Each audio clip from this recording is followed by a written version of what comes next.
এই জমির মালিক মারা গেছে না বেঁচে আছেন, মালিকের বাড়ি কলকাতা, সেই মালিক অন্যজনকে সাজিয়ে তারা জমি রেজিস্ট্রি করছে এবং বিএলও করে পাট্টাদারকে উচ্ছেদ করে এবং এই বর্গা পাট্টায় আমাদের এখানকার 31শে আগস্ট সাগরদিঘিতে বামেদের মিছিল, বামেদের সংগঠন কৃষক সংগঠন অল ইন্ডিয়া কৃষক সভার মিছিল পালিত হলো 31শে আগস্ট বিকেল 3টের সময়। আপনারা দেখছেন সরাসরি নির্ভীক বাংলার চিত্রে। তাদের দাবি বর্গাদার এবং পাট্টাদারদের জমি উচ্ছেদের প্রতিবাদে তারা সরব হয়েছেন সাগরদিঘির বিভিন্ন বাজার জুড়ে মিছিলের মধ্য দিয়ে। দেখছেন সেই ছবি নির্ভীক বাংলায়। আন্দোলন করছি, আমাদের নেতা অভিষেক ব্যানার্জি বলেছেন দিল্লি থেকে ধর্মমঞ্চ হবে এবং ধর্মমঞ্চ করে আন্দোলন করব এবং যতদিন নয় এই ধর্ষণের শাস্তি 1 মাসের মধ্যে ফাঁসির সাজা হচ্ছে ততদিন না আমরা আন্দোলন করব।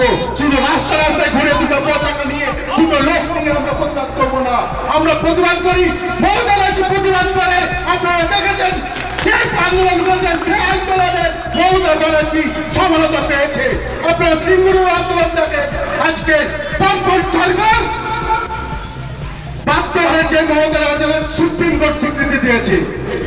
তাই বলবো আজ যে ঘটনা ঘটেছে দুঃখজনক ঘটনা, আমরা প্রতিবাদ করছি এরকম ঘটনা যেন না ঘটে। প্রত্যেকটা মানুষকে সচেতন হতে হবে, আমরা মানুষের পাশে আছি।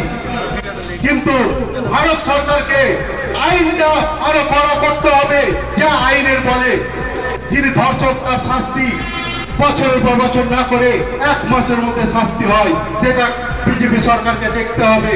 শুধু মোমবাতি মিছিল বা দুটো পতাকা নিয়ে মিছিল করলে হবে না।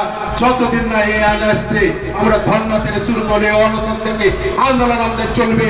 এই বক্তব্য রেখে সকলকে ধন্যবাদ নমস্কার জানিয়ে আমার বক্তব্য শেষ করছি।